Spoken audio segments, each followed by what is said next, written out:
Simon Told Helen wins a half length. Zach Benelli second. Welcome to Greyhound Gossip. Peaky Blinders start cheering for Tommy Shelby wins the WA Sprint Championship final. Featuring Peter O'Neill and Leia Ernest. Mozza moves up to Mermaid Manelli. Fab's Gem 3 deep. Here comes Fab's Gem. Hard style Rico by 5 lengths to Simon Told Helen. Third Tommy Shelby. This segment is dedicated to the discussion and promotion of greyhound racing. Cindy's Oliver, Rockstar Patriot, Paul Stewart, back-to-back with Rockstar Patriot in the Galaxy. Handsome Prince, a bolder clear, the former Tasmanian. Handsome Prince has won the $1 million chase. And a very good morning, everyone. Tuned into Greyhound Gossip this morning. And, of course, a very good morning to Peter O'Neill. And good morning, Leigh. Good morning, everyone. What a wonderful weekend of greyhound racing we had, and it was obviously a highlight over in Melbourne, and we'll be getting to Adam Smithson shortly to talk about that win in the Melbourne Cup heat. But it's all started on Friday night, Leigh, with the heats of the Dawesville Cup. It did 5 heats there at Mandurah on Friday, and then on Saturday, Pete, we had the Stayers Series final taken out by Jimmy's decision for Paul Stewart. Yeah, Manassas was too good in the opening heat of the Dawesville Cup there on Friday night.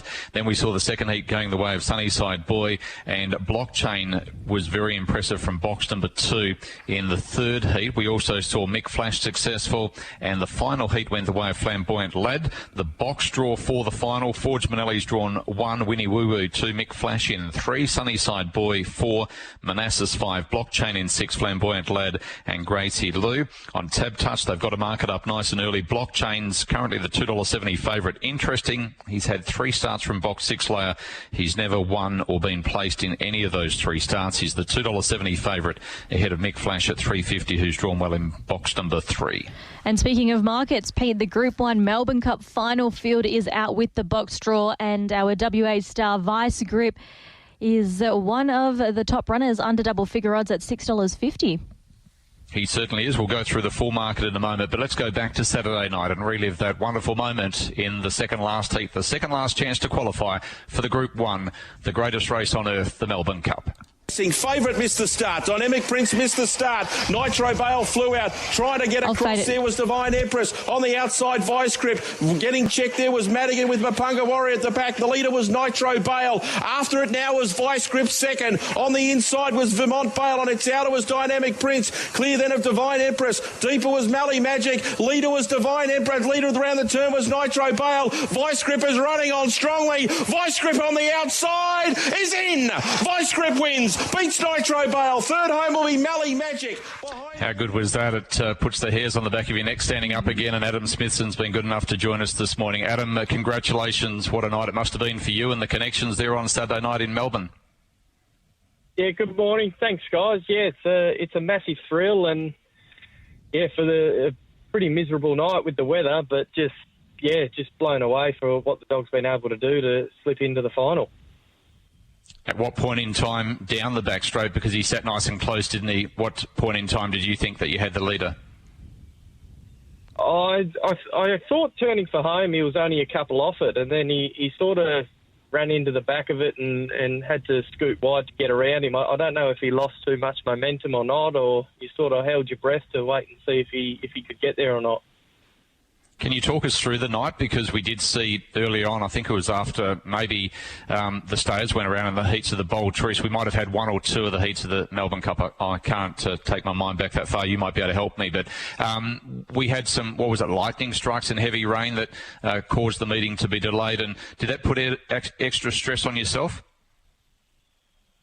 No, it wasn't too bad for myself. We were in a later race anyhow. I don't know how the dogs handled it, because I think they got the dogs out for the next race, and that race was delayed about 45 minutes or so. So it was lightning in the end that put the card back, but the rain was just on and off, and it was relentless. It was just, I think, come time for Vicegrip's race, it was just bucketing down.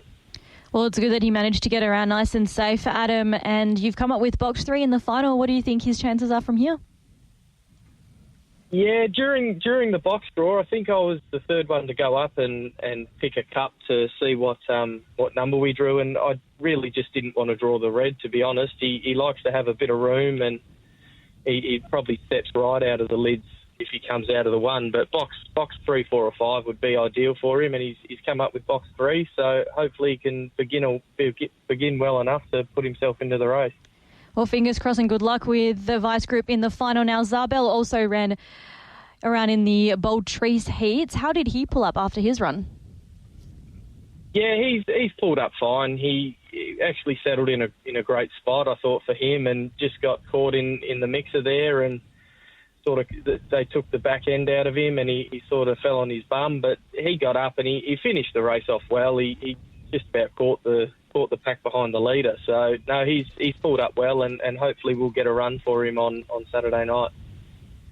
Now back to the Melbourne Cup, a big week for you leading in. The market on Tap Touch at the moment has Plaintiff, who's drawn box 1, $2.30. Titan Blazer in 2 at $10. Vicegrip, who's drawn box 3, $6.50. Yachi Bale, $17. Fernando Mick, 10. Zippy Tesla, who's drawn 6 in 15. Eldorado, $7.50. And Paddy Wants Pats, $5. Were you smiling when you saw, I know you as a person and you don't like to see any bad luck to your opposition, but were you smiling when you saw a couple of the favourites like Wow, She's Fast and She's a Pearl not qualify? Oh, I don't know about smiling. It's one of those races, the Melbourne Cup, that whoever really gets through, everyone's going to need luck. So if they had made it through to the final, there's no doubt they would have needed a little bit of luck themselves. So whoever made up the field, being a Melbourne Cup final, it's always going to be a challenge to no matter who's in the race. We've seen in recent years, I think it was a couple of years ago, Tommy Shelby qualified in Campini, maybe the year before or 2 years prior to that. So we've had a few WA representatives in recent years. Gee whiz, you could hear everyone on course at Cannington on Saturday night cheer when Vicegrip got over the line. How proud of you of this boy winning a Perth Cup earlier in the year, the Group 2 All-Stars, and then to make it into this big race? Oh, just extremely proud. I've said to a couple of people that sent me some messages, the ride that this dog's taken me on is just blown me away to have him come into my care and for him to put it all together and do what he's done. The dog owes us nothing, and it's been a great ride. Has the phone rung at all in regards to the Phoenix, which is only a few weeks after, of course, at the Meadows, because there's not too many slots left? No, not on my end. I'm not sure still if the owners have heard anything or not. I think the remaining slots will be sort of waiting for the Melbourne Cup to be run and won and see who runs where and who does what to sort of lock a dog in. But hopefully we can run a good enough race to push ourselves up there for selection. Before we let you go, Adam, how are Shantae and Kai going at home?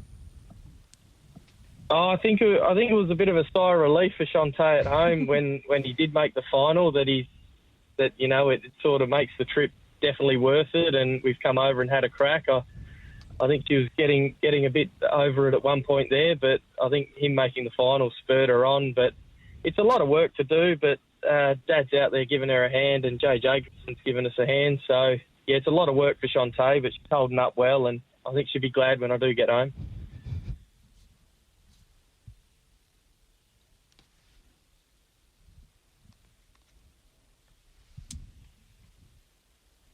Oh, hello, Adam. I think we may have lost you. Are you still there? Oh, I've got you now. Oh, perfect. Sorry, I think we lost a line for a little bit. Well, I'm glad that you've got some help there with your dad as well as Jay Jacobson. It's good to have a good team back home while you're travelling. It's not easy and it's not something that's discussed quite often, but we wish you the best of luck there with Vicegrip on the weekend. Thanks a lot, guys. Fantastic. And that is Adam Smithson joining us with his thoughts in the Melbourne Cup final this weekend, and we've got another special guest, as we do as always, joining us on the show, and we speak of Jason Lincoln. Jason, a very good morning to you. Morning to you, Leah. I think I should get my own intro on this show, the amount of times I come on here lately. Maybe you could knock that up for me? That'd be good. We'll organise it. Who would you like to voice it? Oh, who do you think, Pedro? You're the king. All right. Good morning to you, mate. Great coverage. Tell us about, we just had Adam, I'm not sure if you heard any of the interview, but how exciting it is for him, such a young trainer, and the ride that this greyhound taken him on. I text and you text me as well. You call him the people's dog because he has been to a few different states, but we love him over here in Western Australia. Hasn't it been remarkable that a young trainer like Adam can enjoy this ride? Yeah, absolutely. So there's a couple of things to probably tick off there, Pete. Yeah, I call him the people's champ. I'm not alone. I'm in, as we all are these days, 2 or 3 different group chats with different groups of mates and work colleagues. And I can tell you to a man in every one of those group chats, they love him as well. It's just a race dog. I think I said it on the show with Shorty and H on Thursday. I don't care what dogs like him trial, Pete. You could put him around, he can run 30 dead at Sandown. I know what he'll do come race night when you put him up against other dogs. And he's a ferocious chaser with just a massive will to win. And, he deserves his place in the final, and he can win it too.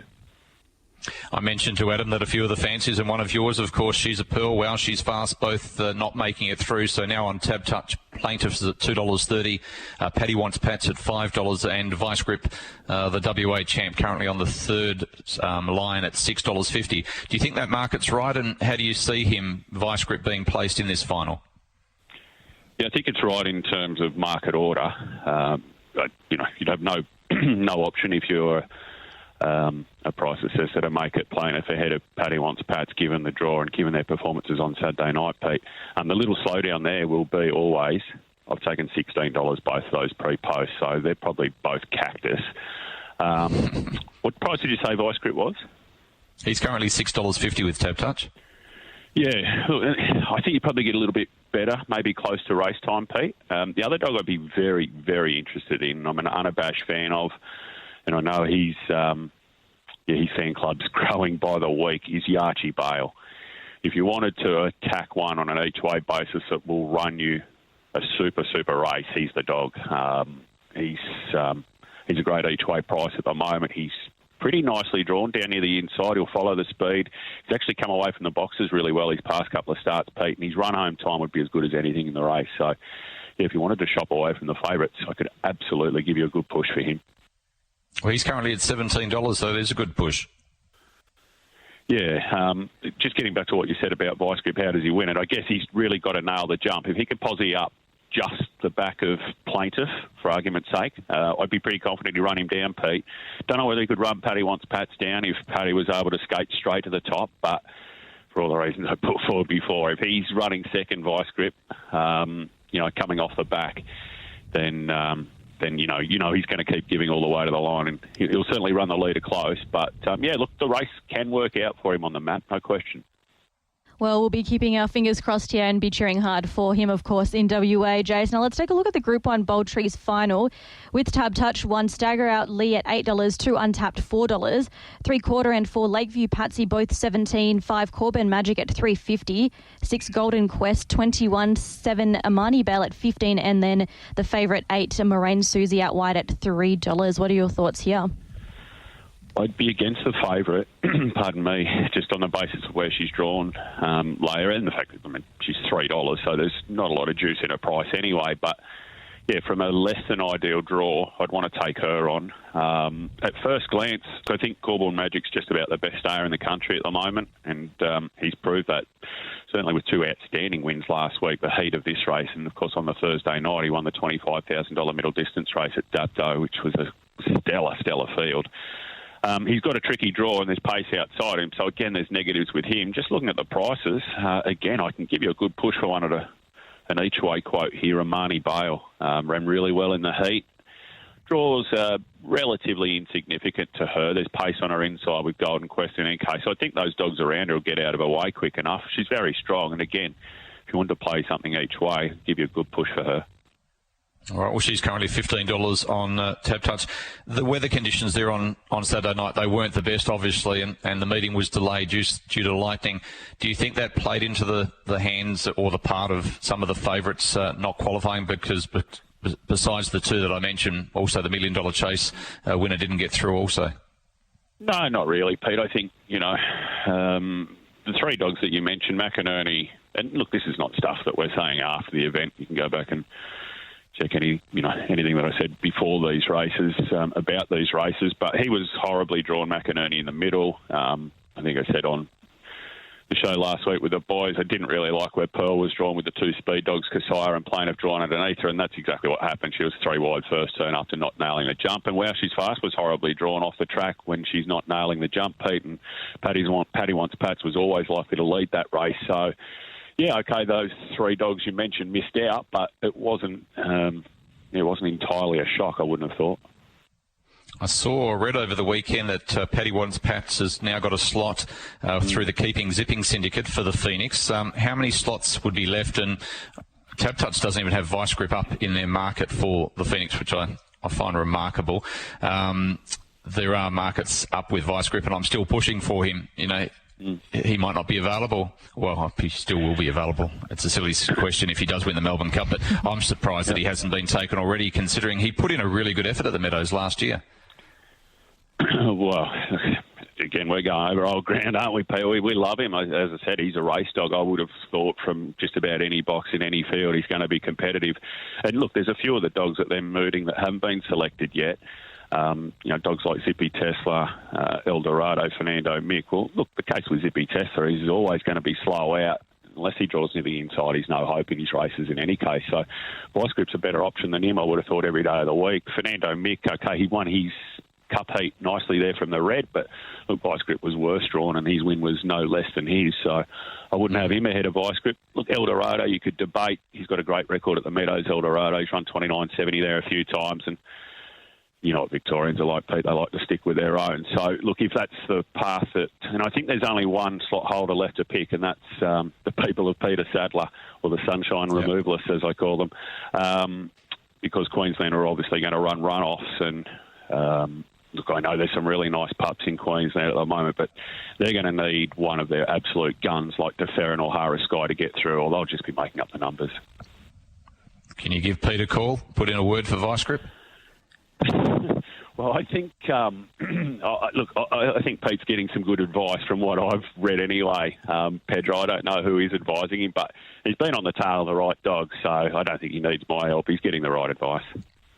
And we spoke, obviously, with Kel Greeno last week about Wow She's Fast and how Sportsbet have already spoken to him about coming across the Sandgroper. We've got to mark it up where Wow She's Fast is at $3.50, Throttle's at $5.50, Vicegrip $8, Amron Boy and She's a Pearl at $8. On She's a Pearl, how does she pull up after Saturday night and obviously going towards the Phoenix now? Is there a chance that you and the owners would think about sending her across to Perth next year?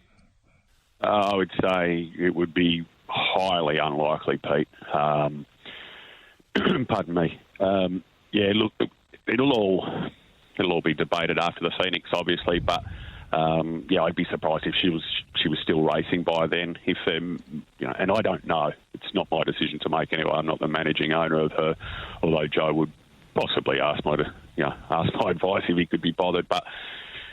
I would have thought that if we do go into next year, that maybe a second crack at the egg could be her swan song, Pete. But yeah, look, in terms of the Sandgroper, it's so far down the track. I wouldn't be advising anyone to get involved at anything at those prices at the moment, Pete. Hard enough predicting what's going to happen in 3 weeks, let alone 3 months. But obviously the planning for the trainer and obviously the owners with greyhounds going forward, because you've got the Easter egg next year, and if people decide to come across for the Sandgroper and you've got $500,000 on offer, they might not go to the Easter egg and go to the Perth Cup and try and do the double, the Perth Cup and the Sandgroper. Yeah, and I would think, and this is just me off the top of my head, I would think that you're more likely to get probably some of the Victorian dogs, Pete, less likely to maybe get the New South Wales dogs, just because the Egg's obviously our hometown race, and it would be exactly the same, I would suggest, if that race is being run the week after the Australian Cup. You'd possibly be more likely in that scenario to get New South Wales dogs than Victorian dogs. Look, Wow She's Fast, Kel's obviously shown that, he's not exactly miffed about taking her back to Wentworth Park. She's been there twice, beaten both times, so there'd be every reason to suggest they'd shoulder arms the Egg and go across with the Sandgroper if Sportsbet are going to give them that slot again. And I thought Amplified, just before we get last Saturday night, I thought Amplified was very good in finishing third. Yeah, absolutely. It was just after a big storm, I think, that race, wasn't it, P? It was a little bit wet down on the inside, and I think I sort of said to Patch, not that it would have a massive bearing, but she wouldn't have seen too many wet tracks having water splashing up and about at her in her life. I wouldn't have thought, Pete. She ran well in, what was a deep contest. And I've been saying for the last 6 months that, your top dogs at the moment, this era at the moment, would hold their own, and they've absolutely done it, haven't they, when they've gone over there? Yeah, really excited. Looking forward to the Melbourne Cup at Sandown later in the week, and also there's some big races coming up, and to see whether Vicegrip gets that slot in the Phoenix. Thanks for joining us, Jason. We'll do our best to try and get you that intro for next week. Thanks, mate. I really appreciate that. One other thing I would just mention on the pen. Tomorrow night, Monday today. We've got some really interesting guests. Daryl Holmes, who's got Eldorado, will be coming on. You might have read an announcement. It looks like the Bathurst track may not be being rebuilt after the floods, Pete. So we'll get a bit of an update there as well. It's obviously a highly emotive subject. Tune in tomorrow night. All right, look forward to that. Thanks for joining us. Thanks, brother. Jason Lincoln joining us on Greyhound Gossip this morning, and it is exciting, Leia. We saw Tommy Shelby a few years ago, and the excitement and what a clash that was, that race. And this year, with a few of the fancies that were in the market last week prior to the heats not making it through, has really opened this race up. He's currently the third favourite at $6.50, and I think he's right in the race, right up to his ears. So good luck to Adam, the connections, and also the dog, obviously, leading into the final on the weekend. Yes, we wish him the very best of luck, and we always love seeing WA dogs represent as well over East, Pete. So fingers crossed for Vicegrip. Tonight we have chasing at Cannington once again, so the first race gets underway just after 6 o'clock. Get down there and enjoy a wonderful night of chasing, and then tomorrow night at Mandurah. So big week ahead of us once again, and looking forward to covering the meeting for you. That's Greyhound Gossip for this Monday morning. Hopefully you will back a winner or two during the week. Good luck to all connections, and especially Vicegrip in the Melbourne Cup. We'll take a break and be back with Leia Ernest and race day after this.